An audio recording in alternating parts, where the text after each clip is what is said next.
Kepala Pusat Penerangan TNI Maijen Ahmad Riyad mengatakan, pencarian masih difokuskan di utara Bali.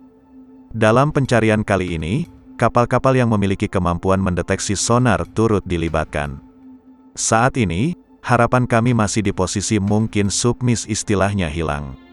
Saya belum bisa mengatakan ini karena ini teknis, tapi yang jelas kami upayakan dulu, bebernya.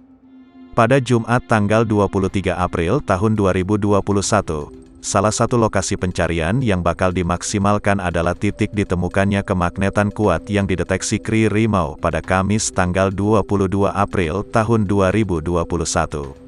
KRI Rigel akan dikerahkan untuk memantau titik kemagnetan kuat tersebut. Kita harapkan salah satu KRI kita yang mampu memantau bawah laut yaitu KRI Rigel. Saat ini sedang berada dekat, diharapkan sore bisa merapat, bisa membangun dan merencanakan kegiatan untuk mencari hasil yang kemarin dari KRI Rimau bahwa ada satu titik magnet yang cukup kuat tidak berubah. Itu akan dikejar, semoga jadi titik terang, ujar Riyad saat konferensi pers, dikutip dari Kompas TV, Jumat.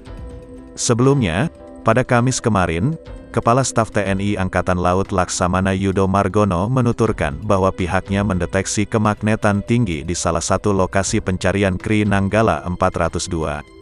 Tadi baru kita temukan saat Panglima ke sana, ada kemagnetan yang tinggi di suatu titik di kedalaman 50-100 meter melayang, ucapnya saat konferensi pers, Kamis.